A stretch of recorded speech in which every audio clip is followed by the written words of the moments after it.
اس رب العالمین کے لیے جو پتھر کے اندر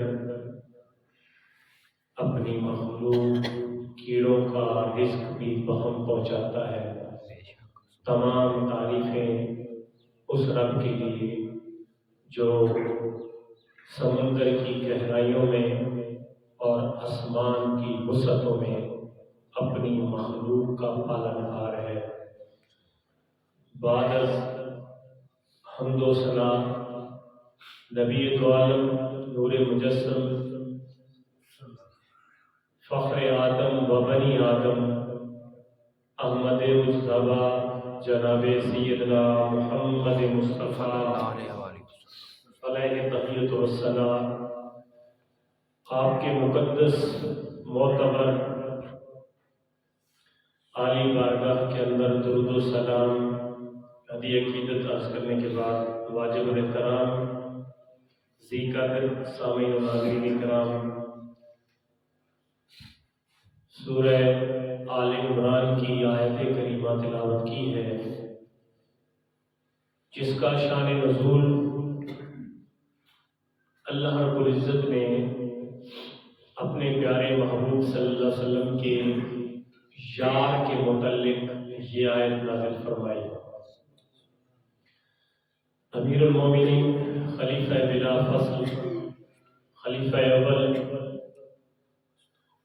تاجدار صداقت سیدنا ابو بکر صدیق رضی اللہ تعالیٰ عنہ، آپ کی آج کے جمعہ پہ آپ کی جو جان ساری ہے، جو محبت ہے اپنے پیارے محبوب کے ساتھ، اس کا ذکر ہوگا۔ پچھلے جمعہ پہ ہم نے آپ کی ایک شان سخاوت بیان کی تھی۔ آج کے جمعہ پہ آپ کی جو حضور کی تابعداری، اتباع، اطاعت اور آپ کے ساتھ جو محبت کا تعلق سیدنا صدیق اکبر کا تھا، اس کے متعلق میں چند چیزیں آپ کے سامنے پیش کروں گا۔ حقیقت میں جو اللہ کے نیک بندے ہوتے ہیں، جو اللہ کے پیارے ہوتے ہیں، ان کا ذکر کرنا گویا کہ رب تعالیٰ کی صفتوں کا ذکر کرنا ہوتا ہے۔ سبحان اللہ۔ کیونکہ اللہ کے جو برگزیدہ بندے ہوتے ہیں، جو اللہ کے قریبی بندے ہوتے ہیں، حقیقت میں وہ اللہ تعالیٰ کی نافرمانی نہیں کرتے، وہ اپنے رب کو ہمہ وقت ہر وقت راضی رکھنے کی کوشش کرتے ہیں۔ اور ان تمام نیک بندوں میں جو صف اول ہے، جو پہلی صف ہے، جو پہلے بندے ہیں نبیوں کے بعد، تو وہ مقام، وہ مرتبہ، وہ جو عروج و ترقی، وہ سیدنا صدیق اکبر کو حاصل ہے۔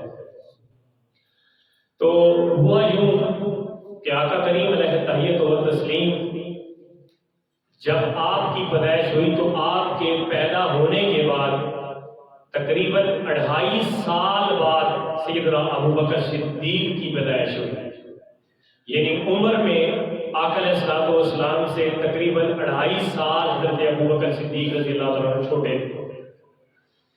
آپ کے والد گرامی کا نام عثمان تھا، ابو قحافہ ان کی کنیت تھی، اور دادا جان کا نام عامر تھا، اور مشہور قریشی قبیلہ تیم بن مرہ میں جا کے حضرت ابو بکر صدیق اور جناب رسول اللہ صلی اللہ علیہ وسلم کا نسب ایک دادا کے ساتھ جا کے مل جاتا ہے۔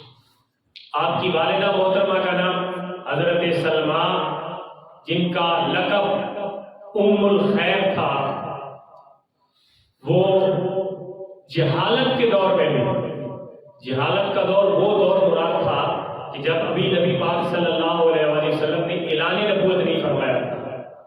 آپ دور میں موجود تھے، لیکن اعلان نبوت آپ نے اعلانیہ تبلیغ کا حکم نہیں ہوا تھا۔ اس دور کو دور جہلیت کہتے ہیں، لیکن حضرت ابو بکر صدیق کی والدہ محترمہ اس دور میں بھی حاجیوں کی خدمت اور دیگر تاجروں کی خدمت، باہر کے قافلوں والوں کی خدمت اتنی زیادہ کرتی تھی کہ جو کافر تھے، جو مکہ والے تھے، انہوں نے آپ کا لقب ام الخیر رکھ دیا، جس کا مطلب ہوتا ہے بھلائی کی ماں، سبحان اللہ، نیکی کی ماں، یعنی سراپے نیکی جس کو کہتے ہیں، سراپے نیکی جس کو کہتے ہیں، تو لوگوں نے آپ کا لقب ہی ام الخیر رکھ دیا۔ تو جس کی ماں اسلام لانے سے قبل اتنی نیک تھی اسلام لانے کے بعد انہوں نے اپنی اولاد کی تربیت کس طرح کی. سبحان اللہ. تو سیدنا صدیق اکبر رضی اللہ تعالیٰ عنہ ابتدائی میں آپ بڑے زیرک ذہین اور بڑے بہادر جری قسم کے شخص تھے.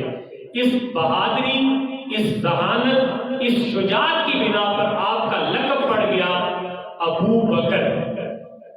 اب یہ آپ نے شاید بہت کم سنا ہوگا، سیدنا ابو بکر صدیق رضی اللہ تعالیٰ عنہ کا اصل نام کیا تھا؟ آپ رضی اللہ تعالیٰ عنہ کا اصل نام عبداللہ تھا، لیکن دنیا بہت کم جانتی ہے کہ حضرت ابو بکر صدیق کا نام عبداللہ تھا. تو ابو بکر کیسے بن گئے؟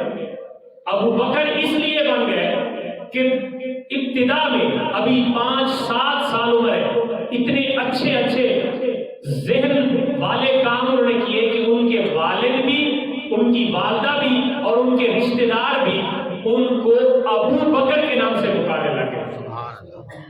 اچھا، بکر کا مطلب ہوتا ہے ذہانت، بکر کا مطلب ہوتا ہے بہادری، شجاعت.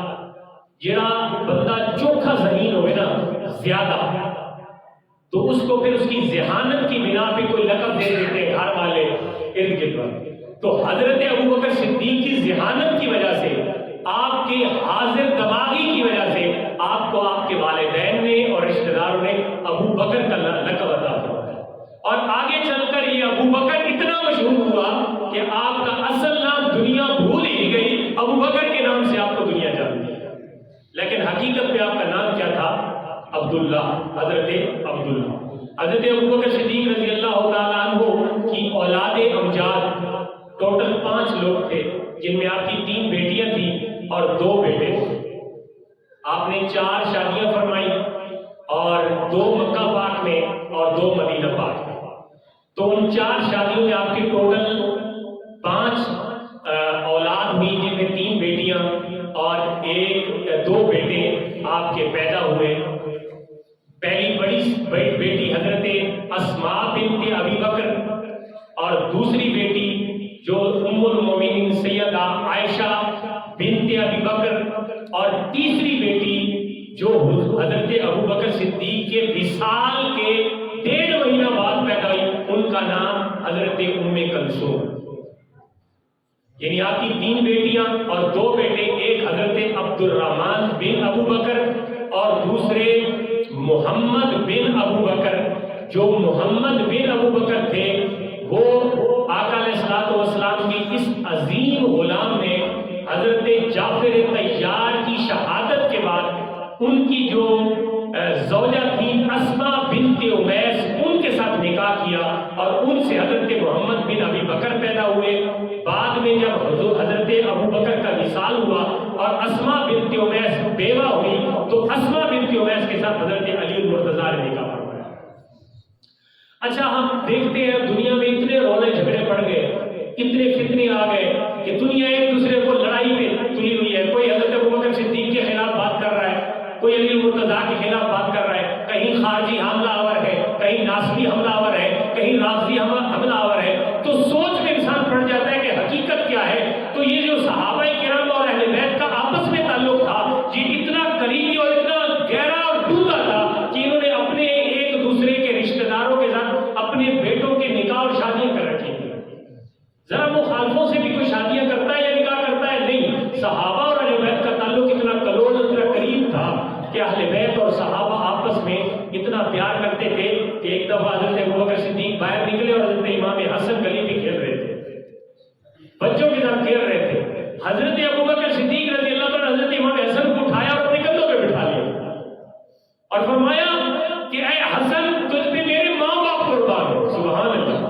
ابو بکر پہلا خلیفہ جو اس امت کا عالی شان بندہ، حضور کا نائب حضرت ابوبکر صدیق رضی اللہ تعالیٰ عنہ حضرت امام حسن کو اٹھا کے کندھوں پہ بٹھاتے اور کہتے کہ بیٹا تیری جگہ تو زمین پہ چلنے کی نہیں ہے، تیری منزل تو، کیونکہ تجھے میرے پیارے آقا نے کندھوں پہ بٹھایا تو میں ان کی غلامی کرتے ہوئے اپنے آقا کی اہل بیت کے ساتھ اتباع اور محبت کرتے ہوئے امام حسن کو اپنے کندھوں پہ بٹھاتا ہوں. یہاں پہ دنیا اور رخ پیش کرتی ہے ان کے تعلقات کا. تو اگر کبھی موقع ملا تو انشاءاللہ ہم ان کے تعلقات جو صحابہ اور اہل بیت کے تعلقات ہیں ان کو بیان کریں گے. حضرت ابوبکر صدیق رضی اللہ عنہ کو حضور نے بھیجا یہودیوں کو اسلام کی دعوت دو۔ آپ جب یہودیوں کے مدینہ طیبہ کی بات ہے، آپ جب یہودیوں کے پاس گئے، ایسے گروہ بیٹھا ہوا تھا، تو آپ نے کہا کہ اسلام کی طرف آ جاؤ، اسلام ستھرا صاف پاکیزہ مذہب ہے، یہودیت کو چھوڑو اسلام کی طرف آؤ۔ تو وہ آگے سے مذاق کرنے لگے، وہ کہنے لگے جی ہم آپ کے اس اسلام کی طرف آئیں جو لوگوں سے پیسے مانگتا ہے اسلام، ہم آپ کے اس اسلام کی طرف آئیں جو لوگوں سے زکوٰۃ اور ٹیکس وصول کرتا ہے، یعنی پیسے مانگتا ہے دوسرے سے۔ تو کیا تمہارا رب جو اسلام دیا ہے تمہارے نبی کو وہ نعوذ باللہ غریب ہے، لوگوں سے پیسے مانگتا ہے؟ اب وہ جو فنحاس نامی سردار تھا نا یہودیوں کا، اور پورا بیٹھا ہوا تھا وفد، اس نے اللہ کی شان میں گستاخی کر دی کہ تمہارا جو رب ہے وہ فقیر ہے، وہ مانگتا ہے اپنے بندوں سے کہ مجھے دو، زکوٰۃ کو وہ اس کو بگاڑ کے بیان کر رہے تھے۔ حضرت ابوبکر صدیق جب گئے تھے تو آپ اسلام کی دعوت دینے گئے، جب اس نے اللہ کی بارگاہ میں ایسی گستاخی کی تو حضرت ابوبکر نے اس فنحاس نامی یہودی سردار کو تھپڑ دے مارا۔ اب جو ہی حضرت ابوبکر صدیق نے اس یہودی کو مارا تو چونکہ مدینہ میں یہودیوں کے ساتھ معاہدہ چل رہا تھا تو وہ آقا علیہ الصلوۃ والسلام کی بارگاہ میں آ گئے اور عرض کرنے لگے، اے اللہ کے رسول، تمہارے غلام نے ابتدا کی ہے، ہمارے ساتھ معاہدہ توڑا ہے اور اس نے ہاتھا پائی کی اور ہمیں برا بھلا بھی کہا ہے اور ہمیں مارا بھی۔ آپ نے سیدنا ابوبکر صدیق رضی اللہ عنہ کو بلایا اور آپ نے فرمایا کہ اے میرے یار، یہ کیا ماجرا ہے؟ یہودی شکایت لے کے آئے۔ تو آپ نے فرمایا، آپ نے عرض کی یا رسول اللہ علیہ وسلم، میں ان کے پاس گیا اور ان کو اسلام کی دعوت دی جیسے آپ نے فرمایا، ہوا یوں کہ جیسے میں نے اسلام کی دعوت دی تو یہ آگے ٹھٹا مذاق کرنے لگے اور اللہ کی شان میں گستاخی کر دی اور کہتے ہیں کہ تمہارا رب فقیر ہے، وہ تو مانگتا ہے بندوں سے پیسے مانگتا ہے، نعوذ باللہ۔ تو مجھے برداشت نہ ہوا، اللہ کی گستاخی برداشت نہیں اور میں نے تھپڑ دے مارا۔ اب جب آپ نے ان سے پوچھا کہ آپ نے ایسے کیا، وہ مکر گئے، منافق جھوٹے کافر مکر گئے۔ انہوں نے کہا جی موقع پہ ظاہر انہوں نے یہ بات جانی کہ مسلمان ایک ہی تھا، اس کا گواہ تو ہے نہیں صاحب، تو ہم مکر جائیں گے تو گواہ کیسے آئے گا، لہٰذا فیصلہ ہمارے حق میں ہو جائے گا۔ اب جیسے ہی آپ نے ان سے سوال کیا کہ تم نے ایسا کیوں کہا، یہودی مکر گئے، انہوں نے کہا جی ہم نے تو کوئی بات ہی نہیں کی، اللہ نے جبریل کو بھیجا۔ سبحان اللہ، اللہ نے جبریل کو بھیجا، جا جبریل میرے یار پہ وحی لے کے جا، میرے یار کو جا کے بتا دے لقد سمع اللہ قول الذین، ان کو جا کے بتا دو میرے محبوب کو کہ اللہ نے سن لی وہ بات جو یہ کر رہے تھے۔ قالوا، کیا کہا انہوں نے، ان اللہ فقیر ونحن اغنیاء، یہ کہتے ہیں اللہ فقیر ہے اور ہم غنی ہیں۔ یہ ان کو کہہ رہے تھے کہ اللہ فقیر ہے اور ہم دولت مند ہیں، نعوذ باللہ اللہ مانگتا ہے اور ہم غنی ہیں۔ تو یہ بات جو یہ کر رہے تھے اور میری بات، میری شان میں گستاخی تیری یاد سے برداشت نہیں ہے۔ اب یہ تو کہتے ہیں کہ ہم نے نہیں کہا، لیکن میں اللہ گواہی دیتا ہوں تیرے یار نے ان کے ساتھ جو سلوک کیا اچھا سلوک کیا۔ یہ جناب سیدنا صدیق اکبر تھے جن کی تائید میں اللہ نے گواہن قرآن کی آیات نازل فرما دی۔ تو اب اللہ کے رسول نے فرمایا کہ آپ کے ساتھ ہمارا یہ تو معاہدہ نہیں تھا کہ آپ ہمارے خدا کو، آپ ہمارے اللہ کو، آپ ہمارے معبود کو برا بھلا کہیں گے اور ہم چپ کر کے بیٹھے رہیں گے۔ یہ اب کا نظریہ بن جائے گا، بن گیا ہے لوگوں کا۔ لوگ کہتے ہیں بس جو مرضی لوگ کہتے رہے، آپ اپنی بات نہیں۔ یار جو مرضی لوگ کیسے کہتے رہے؟ اگر آپ نے اتنی لوگ رواداری کا مظاہرہ کرنا ہے تو پھر مسلمان ہونے کا کوئی فائدہ نہیں ہے۔ یہ مسلمانوں کا ملک ہے، اس میں مسلمانوں کی حکمرانی ہے، اس میں اقلیت اپنے حقوق کے ساتھ زندہ اور جی سکتے ہیں، لیکن اقلیت کو کبھی یہ حق نہیں ہے کہ وہ اللہ کی شان میں گستاخی کریں یا اللہ کے رسول کی شان میں گستاخی کریں۔ یہ اقلیتوں کو حق نہیں ہے۔ اقلیتوں کو یہ حق ضرور ہے کہ وہ اپنے مذہب کے مطابق، آزادی کے مطابق اپنی عبادت کر سکے، لیکن یہ حق نہیں ہے کہ مسلمانوں کے ملک میں مسلمانوں کے نبی کو یا مسلمانوں کے خدا کو برا بھلا کہنا شروع کر دیں۔ اس طرح کی باتوں کو برداشت کرنا یہ رواداری نہیں ہے۔ یہ حضرت سیدنا صدیق اکبر نے سکھائی ہے بات کہ کوئی اللہ کی شان میں گستاخی کرے تو اس کا علاج ایک ہی ہے، اور کوئی رسول اللہ کی شان میں گستاخی کرے تو اس کا علاج ایک ہی ہے۔ تو لہٰذا اللہ کے پیارے محبوب علیہ الصلوۃ والسلام کا یہ جو عظیم غلام تھا، اس نے ہر موقع پر اپنے پیارے محبوب پہ اپنی جان، مال، اولاد سارا کچھ بانٹ دی۔ اطاعت کی بات کرتے ہیں، میں نے محبت رسول کی بات کی۔ جب ابھی ابتدائی تبلیغ کا ابتدائی ایام تھا مکہ پاک میں، تو سیدنا ابوبکر صدیق رضی اللہ تعالیٰ عنہ اور نبی پاک صلی اللہ علیہ وسلم